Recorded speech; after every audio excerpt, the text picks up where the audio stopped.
පින්වතුන්ලගේ අවශ්‍යතාවය දහම් කරුණක් ඉගෙන ගන්න එක. බුදුරජාණන් වහන්සේගේ උතුම් ශ්‍රී සද්ධර්මය අවබෝධ කරගත්තොත් අපට සියලු දුකින් නිදහස් වෙන්න අවශ්‍ය කරන මාර්ගය එහි දේශනා කරලා තියෙන්නේ. දුක අඩු කරගන්න එහෙම නෙමෙයි. දුකින් සම්පූර්ණයෙන්ම නිදහස් වෙන්න අවශ්‍ය කරන පාර තථාගත දේශනාවේ තියෙනවා. අවාසනාවකට ඒ මාර්ගයේ නිවැරදි බව අපි පිළිගත්තත් ඒ මාර්ගයේ තිබෙන යහපත් බව ගැන අපිට ලොකු අගයක් තිබුණත් ඒ මාර්ගය පිළිපදින පිරිස බොහෝම සල්පයි. ඊටාම සල්පයි. මොකද හේතුව? තථාගත දේශනාව පිළිපදිනකොට අපේ තියෙන සමහර මනෝභාවයන් දුරු වෙලා යනවා, දුරු කර ගන්නටම සිද්ධ වෙනවා. දේවල් අතහැරෙන එක අසහනයක් අපිට. කොච්චර පිච්චෙන එකක වුණත් කැමති තව ටිකක් හරි ඉඳලා බලන්නද නැද්ද? ඉඳලා බලන්න. මොන තරම් ගින්නක් වුණත් එතන දැවටීම, ඒ දේ එක්ක කටයුතු කිරීම, ඒ දේ එක්ක එකතු වෙලා ඉඳීම මොන තරම් විඳවිල්ලක් වුණත් අපි උත්සාහ කරනවා වෙන විදියකින් හරි අපිට සැනසෙල්ලක් ඒ දේ තුල ඉඳන්ම ලබන්න පුළුවන්ද කියලා. ඒ හින්දා මේ ලෝකයේ මිනිස්සු බුදුරජාණන් වහන්සේ වදාළ මාර්ගය බොහෝම යහපත් බව පිළිගත්තත් එහි පුහුණු වෙන්න දක්වන උද්‍යෝගය නම් ඊටාම අඩුයි. අප්පකාතේ මනුස්සේසු යේ ජනා පාරගාමිනෝ. පාරගාමිනෝ කියන්නේ එතරට යනවා කියන එකනේ. එතරට යන, පරතරට යන පිරිස අල්පයි. අතායන් ඊතරා පජා තීරමේවානුධාවති. කියන්නේ ගඟෙන් එතර වෙන පිරිස පොඩ්ඩයි, අනිත් අය එතර හොඳ බව පිළිගනිමින් මොකද කරන්නේ? මෙතරම ඉන්නවා. නිවන අවශ්‍ය බව මේ හැමෝම පිළිගන්නවද නැද්ද? පිළිගන්නවා. නිවන් දැක්කොත් තමයි ප්‍රශ්නේ ඉවර කියලත් හොඳට පිළිගන්නවා.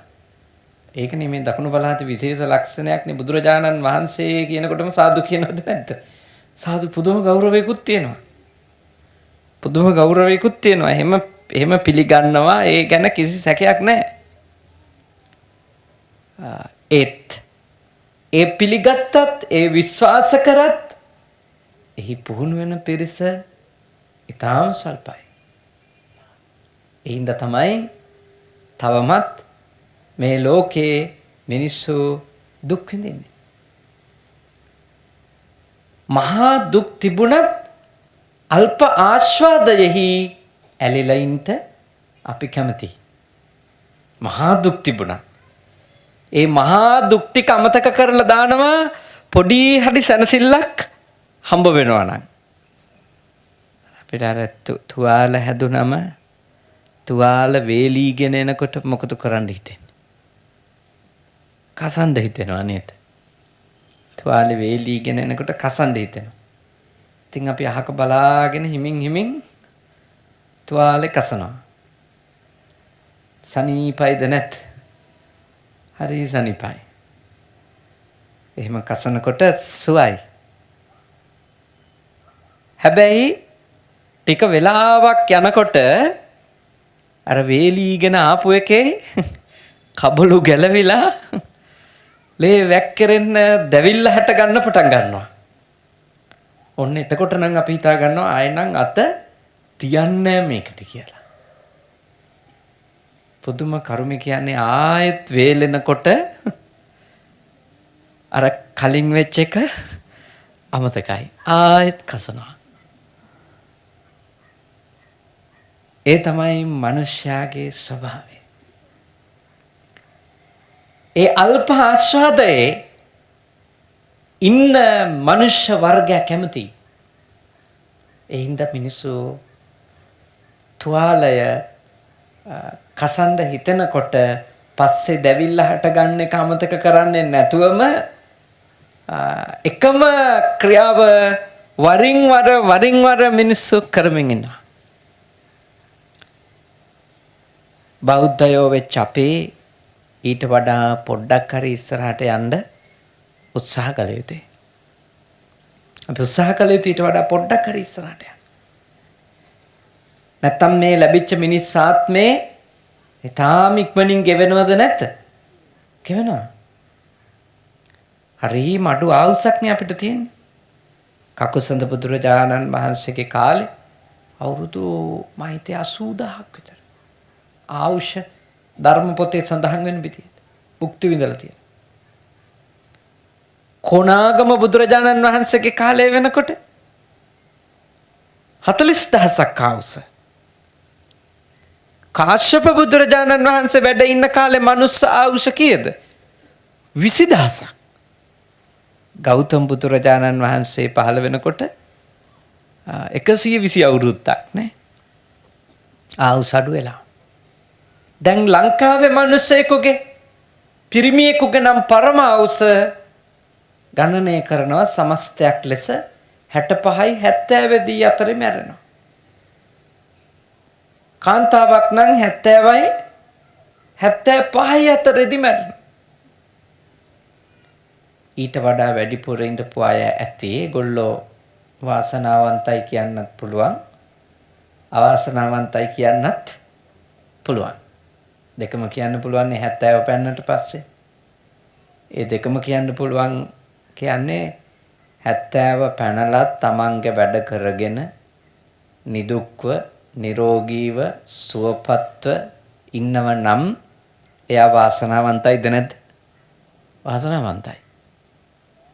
හැබැයි 70 පණිනකොටම බට ගහගෙන ඉන්න උනා නම් අනිත් අයගේ උදව්වෙන් නම් දවස ගෙවන්න වෙන්නේ. ඒ 70 පන්නපු එකත් වාසනාවක්. ඒක වාසනාවක් නෙමෙයි. ඒක හරි දුකක් නේ. ඒක හරි දුකක්. ඒත්තර ජීවත් වෙන්න ආස නිසා එහෙම හරි ඉන්න ලැබෙන එක හොඳයි කියලා අපි හිතනවා. ඒ වුණාට පුදුම දුකක්. ඒ නිසා දීර්ඝායුෂ ලැබීම කියන එක සාපේක්ෂයි නේ. ඒකේ හොඳක් තියෙනවා නරකක් තියෙනවා. ඔය ඔක්කොමත් හරි වයසට යන්න කිසි කෙනෙක් කතා කරන්නේ නැතුව තනියෙන් ඉන්න වෙන එක. නිතර සමාජෙත් එක්ක ඇලි ගැටි ඉඳපු එක්කෙනෙකුට එක්තැන් වෙලා තනියම ඉන්න සිද්ධ වෙනවා කියන එක සැනසෙල්ලත් හරිම අසහනයක්. හරිම අසහනයක්. ඒක හරි විඳවිල්ල. ඒ හින්දා දිගාසිරි හොඳයි දිගාසිරි නරකයි. තේරුණානේ නේද? දිගාසිරි හොඳයි ඒ වගේම දිගාසිරි නරකයි.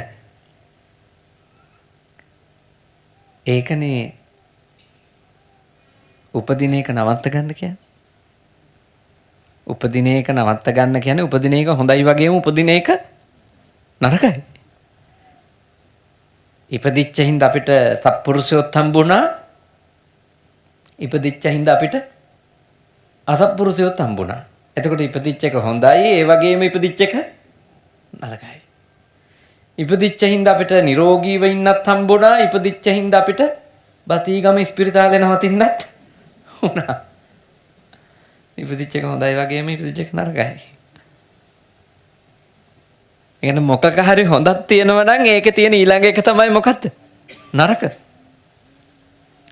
ඒකයි මේ බුද්ධ ශාසනේ නරක පිළිකුල් කරලා හොඳ පැතුවට දුකින් නිදහස් වීම නෙමෙයි කියලා කියන්නේ ඒක.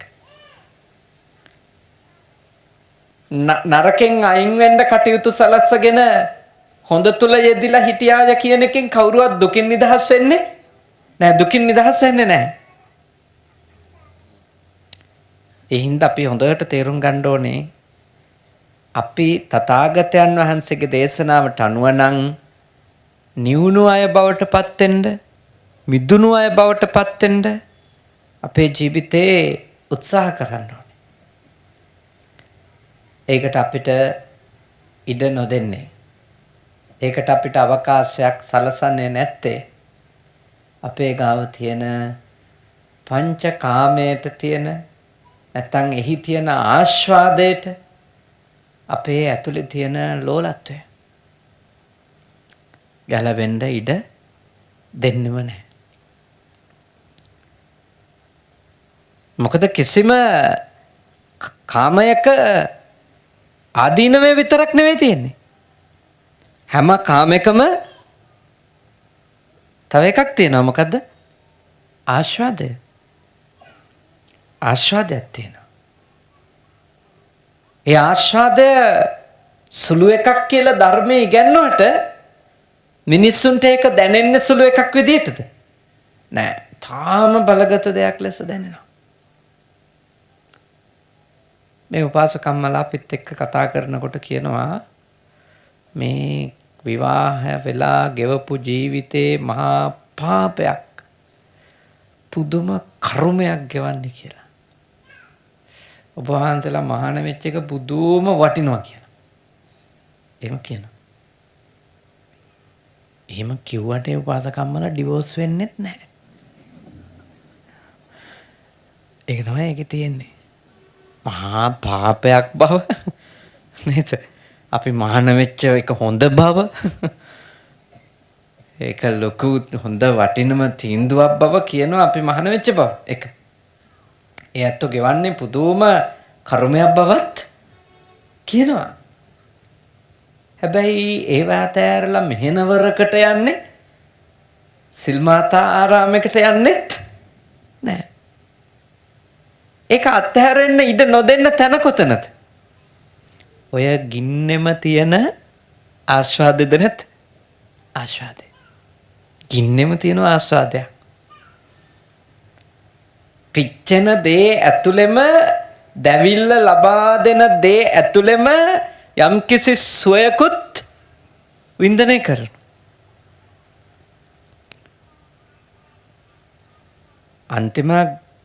අන්තිමම ගොටි ගහපු හිංසා කරපු පිරිමි මැරිච්ච දවසට ඒ ගුටි කාපු උපාසකම්ම අඬනවා මම දැකලා තියෙනවා. හරි වේදනාවයි. ඒ කියන්නේ ඒ ආයක ගෙවපු ජීවිතේ තරුණු කටුකකමක් වගේම කටුකකම ඇතුළෙම රහකුත් තිබිලද නැද්ද? තිබිලා නැත්නම් අඬන්න කාරණයක් නැහැ. නැත්නම් සන්තෝෂ වෙන්න බෑ ප්‍රශ්න ඉවරයි කියලා. එහෙම සන්තෝෂ වෙන්නේ නැහැ. ඔහොම ඉන්න තමයි කැමති. මට ඔය සමහර තාත්තලා කියලා තියෙනවා අනේ ස්වාමීන් වහන්සේ ඉතින් අපේ නෝනා නම් මාත් එක්ක හොඳට hina වෙන්නේ හරි පඩිය ගේන දවසට තමයි කියලා. ඒ කියන්නේ අනිත් දවස්වලට එහෙම තිබුණා නම් ඒ ඇත්තා එහෙම කියන්න විදියක් නැහනේ. ඒ කියන්නේ යාට සලකන්නේ යාගෙන් ලැබෙන දේත් එක්ක කියලා යා කියන. හැබැයි එයා ඒ දේ වෙනුවෙන් දවස් 29ක් ඉන්නවා එතකොට. ඒ කියන්නේ මාසෙකටම එයා කියන්නේ එයා පඩිය ගෙනත් දුන්න දවසට තමයි හොඳට යත් එක්ක සිනාසෙලා කතා කරලා ආදරේ කරුණාවක්. බලන්න මිනිස්සු ඒ ආස්වාදයට කොච්චර කැමතිදනේ. දැන් අර මනුස්සයාට ඉතුරු දවස් 29ෙම ඉන්න හේතුවක් තියෙනවද? එයා කියපු විදියට නෑ. මගේ අත්දැකීම නෙවෙයි එයාගේ අත්දැකීම. එයා කියපු විදියට එයා සතුටු වෙනවා එයාගේ බිරිඳයත් එක්ක ආදරෙන් කතා කරන දවසට. එයා ඒක වෙනුවෙන් මාසේ එයාගේ වැටුප ලැබෙන දවස් වෙනකන් ඉන්නවා. එයා දන්නවා එදාට හොඳට කතා කරනවා කියලා. ඒක හැම ගෙදරකම ඇත්ත නොවෙන්න පුළුවන්. නමුත් එහෙම ගෙවල් තියෙන අයත් ඉන්න හින්දානේ එහෙම පිරිමියෙක් කෙනෙක් මගේ ගාව විවෘතව යාගේ අත්දැකීම කියන්නේ. ඒත් එයා ගෙදර දාලා යන්නේ. ඒකත් එයාට අනුව සැනසෙල්ලද නැද්ද? එයාට සැනසෙල්ල. අපිට ඕනනම් උපදෙස් දෙන්න පුළුවන් මොකටද මහත්තයා ඔය කෛරා ටික උන්ද එක්ක ඉන්නේ. ඔයත් එක්ක නෙමෙයි hina වෙන්නේ 5000 එක්ක කියලා අපිට ඉතින් උපදෙස් දෙන්න පුළුවන්. ඉතින් ඒ වුණාට ඒක වැඩක් නැහැ. මොකද හේතුව එයා එහෙම ගෙනත් දීලා තමන්ගේ බිරිඳ දරුවෝ තමන්ට එදාට හරි දක්වන ආදරයට කැමතිද නැද්ද? කැමති. කැමතින්ද එයා ඉන්නේ ඒකේ. එයා ඒක කිව්වේ ද්වේෂයකින් ක්‍රෝධයකිනුත් නෙවෙයි. එයා නිකන් මගේ ගාව එක කියලා එයාගේ හිත නිදහස් කරගන්න වගේ එකක් තමයි එයා කරේ. හැබැයි අඩුම මේවා මම ඔබත් එක්ක බෙදා හදා ගන්නකොට ඔබට තේරෙන්න ඕන එහෙම තමන්ගේ ගෙදර ඉන්න මිනිස්සුන්ට ඒ වගේ කැත වැඩ කරන්න හොඳ නැහැ කියලාවත් නේද? මම මේවා බෙදා හදාගන්නේ ඔබත් එක්ක ඒ වෙනුවෙන්. ඒ කියන්නේ එහෙම තමන්ගේ ගෙදර ඉන්න අය එක්ක මුදල් මත නෙමෙයි මනුස්ස සම්බන්ධකම් ගෙනියන්න ඕන නේ. එයා හම්බ කරන ගාන මත හෝ එයාගෙන් කරගන්න පුළුවන් වැඩ ටික මත නෙමෙයි කාන්තාවක් හෝ පිරිමියෙකුට ආදරේ කරුණාව දෙන්න ඕනනේ.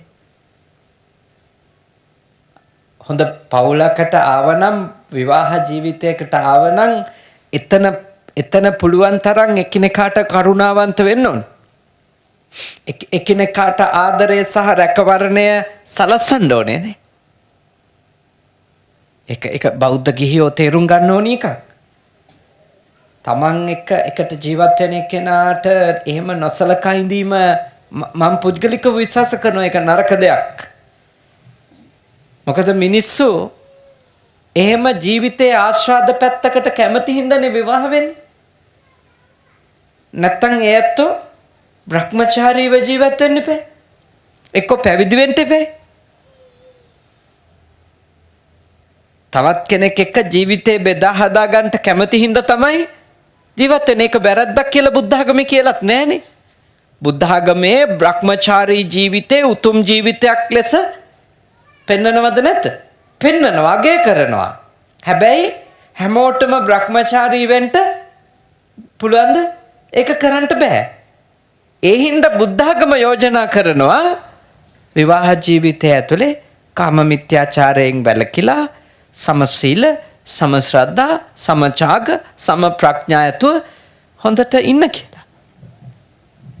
බ්‍රහ්මචර්යාව උතුම් කොට වදාළත් බුදුදහම කාම මිත්‍යාචාරයෙන් වැළකී හොඳ විවාහ ජීවිතයක ඉඳීම අගය කරනවා. ඒක නරකයි කියලා පිළිකුල් කරලා දක්වලා නැහැ කොතනකවත්. ඒකින්ද හොඳට ජීවත් වෙන්න. හොඳට ජීවත් වෙන්න. ආස්වාදය භුක්ති විඳින්න එපා කියලා නෙමෙයි කියන්නේ. ආස්වාදය తాවකාලික බව තේරුම් අරන් ඉන්න කියලා. ආස්වාදේ විඳින්න එපා කියලා නෙමෙයි කියන්නේ බුදුදහමේ. බුදුදහමේ කියන්නේ ආස්වාදයේ තියෙන తాවකාලික බව, අනිච්ච බව, විපරිණාමී බව, අඤ්ඤත භාවී බව, එනම් වෙනස් වෙන සුළු බව, වෙන ස්වરૂපයන් ගන්න සුළු බව ඔබ විඳින දේහිම අවබෝධ කරගන්න. ඒක ඔබට කරන්න ලේසියි. එක මෞතුමියක් කරපු ප්‍රකාශයක් යාගේ පුතුණුවන් මාත් එක්ක බෙදා හදාගත්තා. අය තමන්ගේ පුතුණුවන් විසින් අහනවා ඇයගෙන් අම්මා ඇයි අපිට මෙච්චර කරදර කරපු තාත්තට පින් දෙන්නේ කියලා. ඒ මහත්තයා මැරිලා. අපිට යා කරදර කරා, අපිට ගැහුවා, ඔයාටත් ගැහුවා. අපිට ඉගෙන ගන්න යා උදව් කරේ නැහැ. ඔයා මොකටද යාට පින් දෙන්නේ කියලා. හැබැයි ඒ අම්මා කියන උත්තරේ තමයි මට දුක කියන්නේ මොකක්ද කියලා තේරුම් ගන්න පුළුවන් උනේ ඒ මනුස්සයත් එක්ක ජීවත් වෙච්ච ඉඳා. මම සංසාරයට ආස නැති උනේ ඒ මනුස්සයත් එක්ක ජීවත් වෙලා ලැබපු අත්දැකීම් එක්ක. මම ඒක බණ පොත් කියවලා අවබෝධ කරගත්තු එකක් නෙමෙයි. ඒ නිසා මට ජීවිතේ තේරුම් ගන්න උදව් කරපු ගුරුවරයා විදියට මම එයාට පින් දෙනවා. බලන්න ඒක කොච්චර ලස්සන සිතුවිල්ලද කියලා.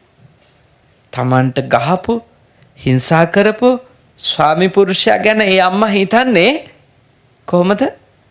මට ජීවිතේ අවබෝධ කරගන්න හමු වෙච්ච ගුරුවරයා. ඇත්තටම ජීවිතේ පුරාම සාප කර කර ඉන්නවට වඩා ඒ ක්‍රමය හොඳයිද නැත්? හරිම උසස් ක්‍රමයක්. ඒ අම්මා ජීවත් වෙන්නේ අම්පාරේ. තාම එයා ඉන්න 90 ගානක් වෙනවා කියලා මට කිව්වා මගේ මිත්‍රයා. ඒ ජීවිතේ දකින්නවා. ඇය ආස්වාදයේ වගේම ආදීනවයත් අවබෝධ කරනවද නැද්ද? අවබෝධ කරමින් ඉන්නවා. එතනින් පැනලා ගිහිල්ලා ඒ යථාර්ථය අවබෝධ කර ගැනීම වෙනුවට එයා ඉන්න තැන එයා ඇත්ත තේරුම් ගන්නවා. ගියන් වන ඔබට කල හැකි දේ ඒක නේද? හැමෝටම ඇවිල්ලා මහාන වෙන්නත් බෑ, දරුවෝ දාලා යන්නත් බෑ හැමෝටම. ඒත් හැමෝටම පුළුවන් තමන් ඉන්න තැන විඳින දේහි තියෙන යථාර්ථය තේරුම් ගන්න. තේරුම් ගත්තට පස්සේ ඒ ආස්වාදෙ වෙනුවෙන් පළමුවෙන්ම නවතින්නේ මොකද්ද? වහල් වෙන එක. ඒ ආස්වාදේ වහලෙක් වෙන එක තමයි, නැත්නම් ඒක උපාදානය කරගන්න එක, ඒකට දැඩිව බැඳෙන එක තමයි නවතින්නේ. මොකද ආස්වාදය හිස් බව, ආස්වාදය නිසරු බව, ආස්වාදය తాවකාලික බව විඳින එක්කෙනා දන්නවද නැද්ද? දන්නවා. එයාට ඒක ටික ටික අවබෝධ වෙනවා සී කල්පනාවෙන් බැලුවොත්. එතකොට එයා ඒකේ වහලෙක් වෙන්නේ නැහැ. වහලෙක් නූනම ආස්වාදයේ වෙනුවෙන් අකුසල් කරන එක නවතිනවා. අපි ගොඩාක් අකුසල් අපේ ජීවිතේ කරගන්නේ අපේ තියෙන බැඳීම් හින්දාද නැද්ද? බැඳීම් හින්දා. බැඳීම් වැඩි වෙන්න බැඳීම් නඩත්තු කිරීම වෙනුවෙන් පව් කරන වාර ප්‍රමාණය මනුස්ස ජීවිතේ වැඩිද නැද්ද? හරි අධිකයි.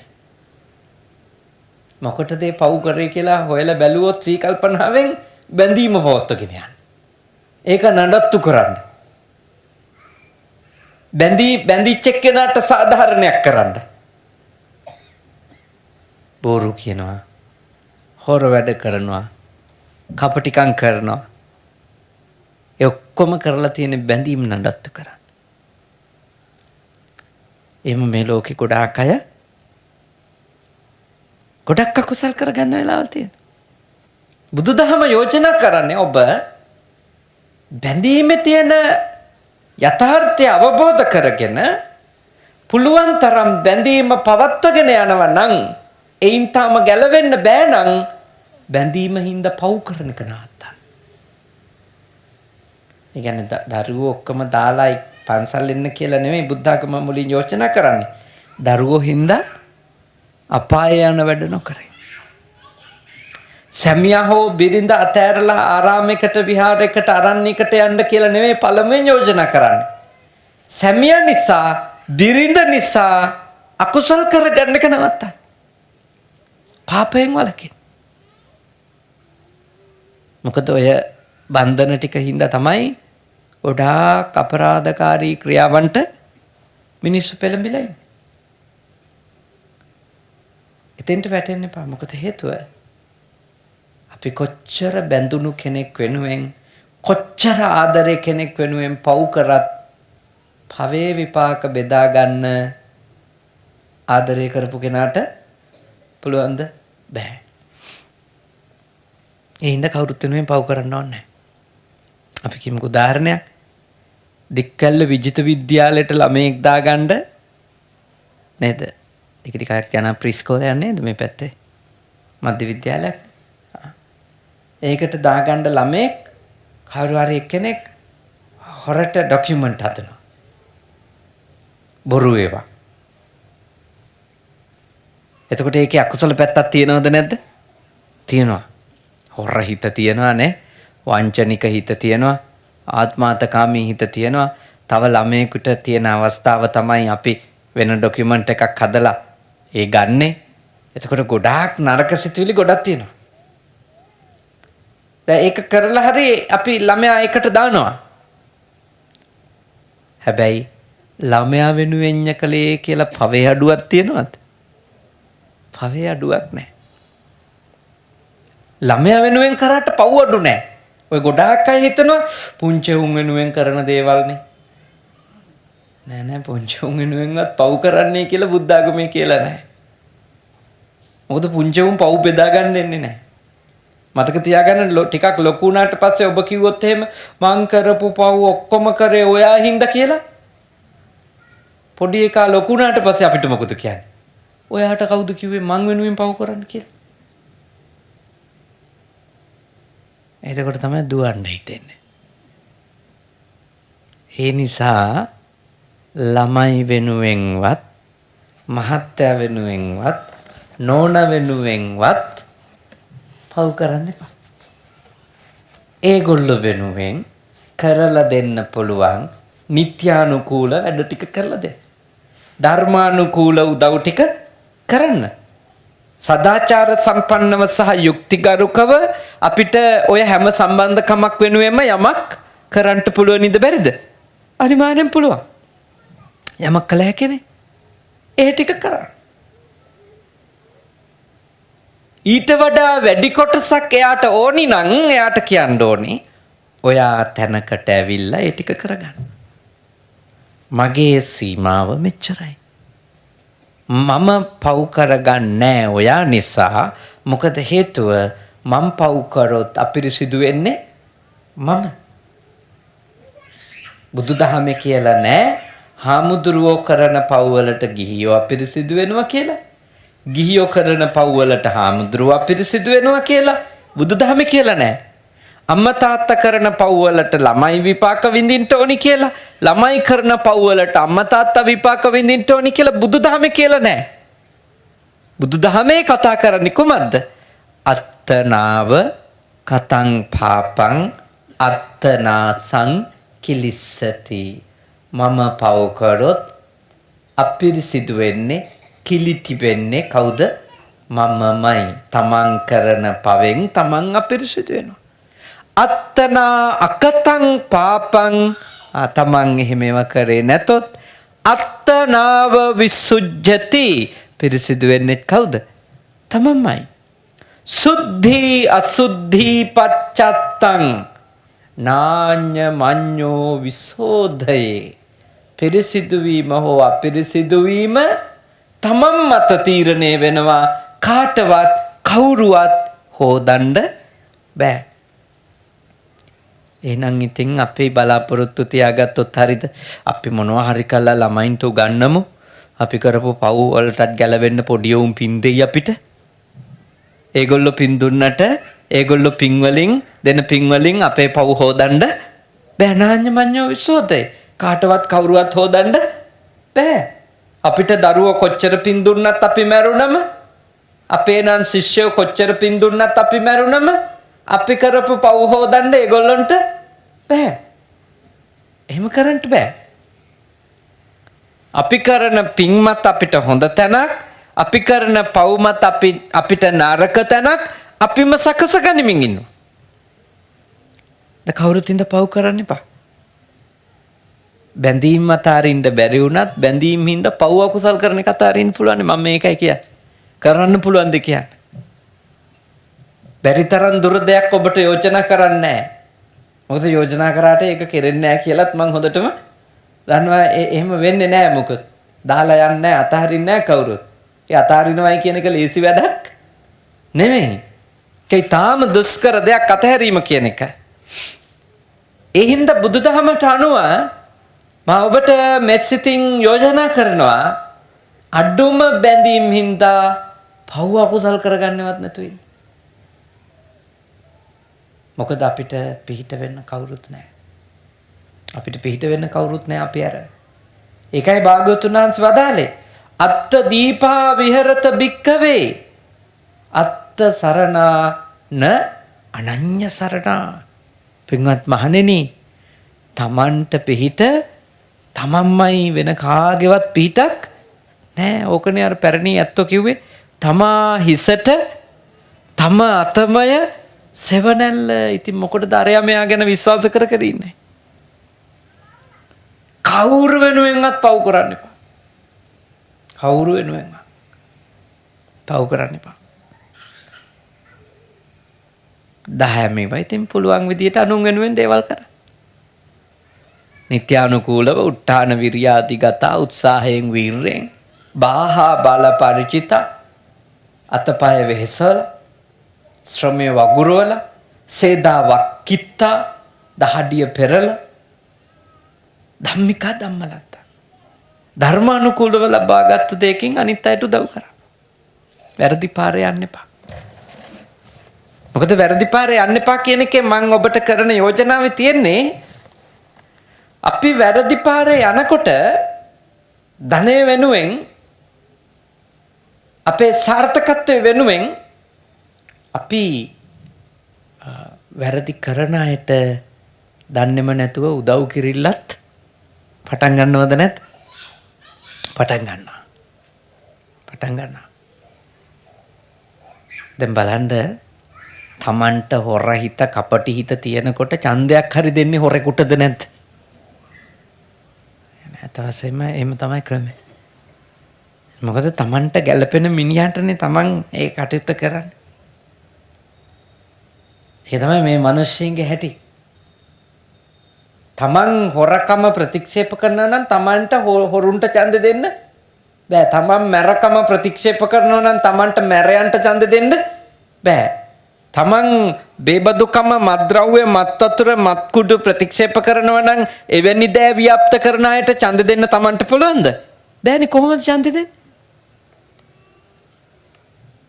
හැබැයි අපේ රටේ වචන වලින් ඕවා මිනිස්සු ප්‍රතික්ෂේප කරාට ඡන්දයාවම ඒවා මතක් වෙන්නේ නැහැ. ඒක තමයි ස්වභාවය. ඒකේ අදහස මොකක්ද? මේ ධර්මයට වඩා මිනිස්සුන්ගේ යටිහිත වැඩ කරන්නේ පාපය එක්කද නැද්ද? පාපය එක්ක. අකුසල එක්ක. වනහන වෙලාවට සාදු කියන්නේ ඇත්ත සාතික ඇත්ත හරියට කියුණාද නම් හොඳට තේරුණා කී හාමුදුරුවන්ටත් බටර් ගාලා නේද? හාමුදුරුවොත් අන්දලා තමනුත් ඇඳගෙන හොඳ මිනිස්සු වගේ යනවා අපි නැගිටලා. හැබැයි අපි ඇත්ත ජීවිතේ තීන්දුව తీරන ගන්නකොට මේ සාකච්ඡා කරන ධර්මයේ හිතෙන්ට එන්නේ නැහැ. ඔළුවට එන්නේ නැහැ. අපි බෞද්ධයෝ නේද? බෞද්ධයෝ වෙන අපි හොරකම පිළිකුල් කරනවා. එහෙනම් අපි කොහොමද හොරෙකුට ඡන්ද දෙන්නේ? බෞද්ධයෝ වෙන අපි මැරකම පිළිකුල් කරනවා. කොහොමද මැරෙක් ඉස්සරහට ගේන්නේ? බෞද්ධයෝ වෙන අපි මත්ද්‍රව්‍ය මත් වතුර මත් කුඩු පිළිකුල් කරනවා. එහෙනම් කොහොමද අපි ඒවා ව්‍යාප්ත කරන බාර අයිතිකාරයින්ට අපි කොහොමද උදව් කරන්නේ? ඒවා හිතෙන්නේවත් නැහැ. එතකොට ඔබට වැටහෙනව ඇති නේද මේ අපේ මේ කතා සහ අපේ ක්‍රියා අතර ලොකු පරතරයක් තියෙනවා කියන්නේ. අපි නිදහස් වෙන්නේ නැහැ මේ ක්‍රමය ඇතුළේ. දුකින් නිදහස් වෙන්නේ නැහැ. මොකද හේතුව අපි දුකයි පිළිකුල් කරනවා කියලා කියන දේවල් වලටම අපි යටින් ලොල් වෙලාද නැද්ද? ලොල් වෙලා යට කැමැත්තක් තියෙනවා ඒවට. යට කැමැත්තක් නැත්තම් අපි ඒක පිළිකුල් කරන එක එලිපිටත් පිළිකුල් කරන්න ඕනේ. ඇතුළෙනුත් පිළිකුල් කරන්න ඕනේ. පිළිකුල් කරන දේ පිළිකුල් කරන්න ඕනේ. හොඳට හිතන්න කියලා මං ඉල්ලා සිටිනවා. ඊටාම ප්‍රඥාවන්ත වෙන්න.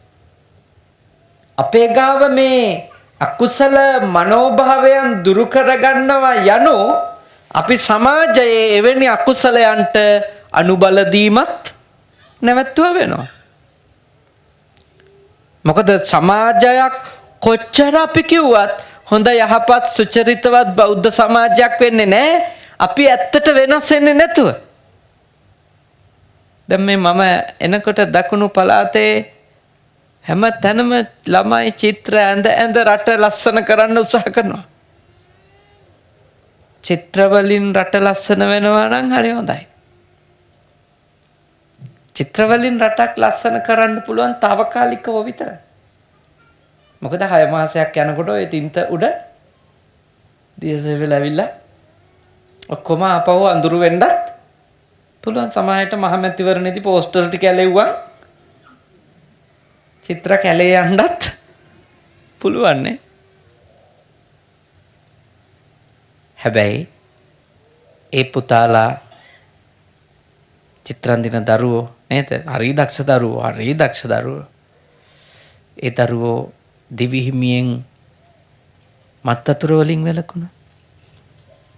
ඒ දරුවෝ ගංජා බොන එක නවත්තලා දැම්මා.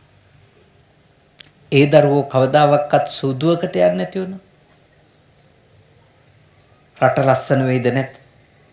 ඇත්තටම ලස්සන වෙනවා. මේ වගේ ක්‍රියාකාරකම් වලින් ටික දවසකට ලස්සන වෙනවා. තමන් වෙනස් වුණොත් මුළු ජීවිතේම විතරක් නෙමෙයි. සීලවන්ත වුණොත් ඒ දරුවන්ගේ සසර ගමනත් ලස්සන වෙනවද නැත්ද? ලස්සන වෙනවා. වාසනාවන්ත වෙනවා. ඒ දරුවෝ කරන දේ නවත්තවන්න හොඳ නැහැ. එහෙම එකව වෙලා වැඩ කරන එක හොඳයි. ලස්සනට චිත්‍ර අඳින එක හොඳයි. හැබැයි එතනින් එහාට යන්නත් අපි කැප වෙන්න ඕනේ. නැත්තම් අපි හැමදාම මතු පිට කාරණා වලින් විතරක් සතුටු වෙලා නවතිනවද නැද්ද? නවතිනවා. අපේ හිත හදන වැඩපිළිවෙල අපි අල්පයකින්වත් ක්‍රියාත්මක නොකර අපි මතු පිට රැස් විහිදෙන දේවල් ටික විතරනම් කරන්නේ අපේ රට උඩට එන්නේ නැහැ.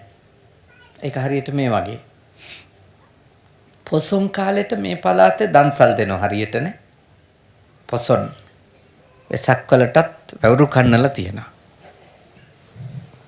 පෙරහැර තියෙනවනේ වෙසක් නේ. නමුත් වැඩිපුර තියෙන්නේ මේ පළාතේ ජනප්‍රිය පොසොන් පෙරහැරවල් නේ. පලස්කල දික්කැල්ල පොසොන් පෙරහැරවල් ගණනාවක් තියෙනුනේ පොසොන් කාලෙට. වැවුරු කන්නලා තමයි වෙසක් කාලෙට තියෙන පෙරහැර. දන්සල් දෙනවා. ඔබ දැකලා තියෙනවා දන්සල් දෙන මිනිස්සු පාරට පැනලා ලොකු වාහන නවත්තලා සව් බොණ්ඩ දෙනවා. හැබැයි ඒ පාරට පැනලා වාහන නවත්තලා අනිත් මිනිස්සුන්ට කන්න බොන්න දෙන අය පාරේ යන වෙලාවට අනිත් මිනිහට බයිසිකලේ ඉස්සර කරගන්න ඉඩ දෙන්නේ නැහැ. තේරෙනවද මං කියන එක? දන්සල් දෙනවා පාරට පැනලා යන මිනිහට බලෙන්න ඒ දෙනවා කියන එකේ අදහස මොකද? අතහරිනවා කියන එකනේ. කැපකිරීම කරනවා කියන එකනේ. පරිත්‍යාගශීලී වෙනවා කියන එකනේ.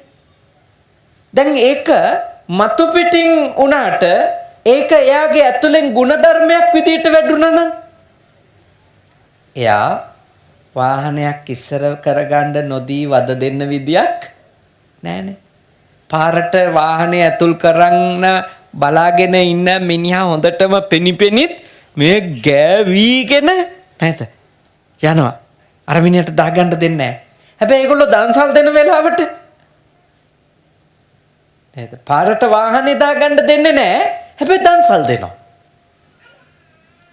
ඒකයි මම ඔබට කියන්නේ මතු පිට රැස් විහිදෙන වැඩ කරාට වැඩක් නැහැ. ඒ දෙනවා කියන එකේ අර්ථය දන්නේ නැත්තම්. නන්නාඳුනන මිනිස්සුන්ටනේ අපි දන්සල් දෙන්නේ. නන්නාඳුනන මිනිස්සුන්ට දෙනවා නම් කිසිම දෙයක් බලාපොරොත්තු නොවි ඔබට එවැනි දන්සල් කොච්චර දෙන්න පුළුවන්ද පාරේ යද්දි? ඉඩ දෙන්න පුළුවන්. පාර මාරු වෙනකොට අනිත් එක්කෙනාට කරදරයක් නොවන විදියට පාර මාරු වෙන්න පුළුවන්. කොච්චර තියේද අපිට කැපවීම කරන්නනේ පරිත්‍යාගශීලී වෙන්න දේවල්. අපේ කුණු ටික වුණත් අනිත් එක්කෙනාට වදයක් නැති වෙන්න ඉවත් කරන එක. කොච්චර තියේද අපි පරිත්‍යාගශීලී වෙනවා නම්.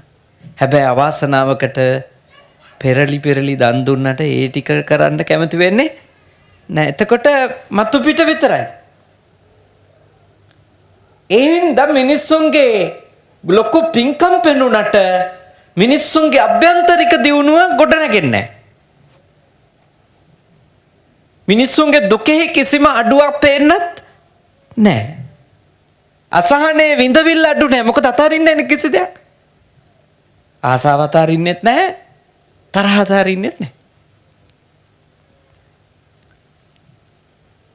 හරි තද බල ලෙස අපි තරහ තියන් ඉන්නවනේ නේ. තද බල ලෙස තරහ තියන් ඉන්නව මිනිස්සු. සමහරෝ ගිය අවුරුද්දේ තරහවල් මේ අවුරුද්දෙත් තාමත් පවත්වනවද නැද්ද? පවත්වනවා. වතුර උගුරක් බොන්නේ නැති කට්ටිය ඉන්නවනේ. ගෙදරකට ගොඩ වදින්නේ නැති කට්ටිය ඉන්නවා. පාරේ දැක්කොත් එහෙම එනවා. අනිත් පැත්තෙන් යන කට්ටිය ඉන්නවා. දකින්නකොට මගේ ඇඟේ මාළු නටනවා කියලා. හැබැයි ඒගොල්ලෝ සාංගික දාන දෙනවා. දැන් සාංගික දාන දෙන කට්ටිය ඉස්සෙල්ලම පුහුණු වෙනව නම් තරහ තැරලා දාන්නනේ. සත පහක් කියන්නේ නැහැ. සාංගික දානයක් දෙන්න නම් ලොකු ගාණක් යනවනේ. හැබැයි තරහ තරින්න සල්ලි යන්නේ. අතාරින්න විතරයි ඕනේ. ඒත් පුදුම වැඩේ කියන්නේ සල්ලි යන එක කරනවා තරහ අතාරින්න කැමති නැහැ. හරියට අපි තරහ ක්‍රෝධය තියන් ඉන්නවානේ. හරියට. සමාව ගණ්ඩාවත් අහක බලා ගන්න අය ඉන්නවා. මැරණකන් සමාව දෙන්නේ නැහැ කියන කට්ටියත් ඉන්නවා. සමාව නොදී තියාගන්නකෝ ඊළඟ ආත්මෙත් හම්බ වෙනවා එතකොට. දැන් මේ ආත්මේ ප්‍රශ්නයක් ඇති කරපු මිනිහා ඊළඟ ආත්මෙත් හම්බ වෙනවට කැමතිද? කැමති නම් වෛර කරන්න. ඊළඟ ආත්මෙත් ලෙඩක්ම දායි ඇවිල්ලා. එයා හම්බ වෙන්න ඕනේ නැත්තම් මොකද කරන්න ඕන? එයාත් එක්ක තියෙන තරහ අතහැරලා දාන්න. හමු වීම නවත්තන්න ඕන නම්. මොකද වෛර කරොත් වෛරක්කාරයෙක් විදියට මුණ ගැහෙනවමයි. ක්‍රෝධ කළොත් අපිට ක්‍රෝධ කරන්නෙක් ලෙස එනවා අනිවාර්යෙන්. වෛර ක්‍රෝධය අතාරින්න ඕන. තණ්හාව වගේම වෛර ක්‍රෝධය අතාරින්න ඕන. මේවා ටිකක් ඉතින් අපේ දකුණු පළාතේ වැඩි හින්දා මම මේ කියන්නේ. නේද ටිකක්. අනිත් පළාත්වලට සාපේක්ෂව ටිකක් තරහ ක්‍රෝධේ වේගෙන් ඇති වෙනවනේ. තියන් ඉන්න අයත් ටිකක් අපේ පළාතේ වැඩි. මේවා ඉතින් මම වෙන කොහෙවත් ගියන් කියන්නේ අපේ පළාත එහෙම වැඩි කියලා. නමුත් ඇත්ත කතාව තමයි අපේ මේ දකුණු පළාතේ තරහ ක්‍රෝධය තියාගන්න ප්‍රමාණය වැඩි.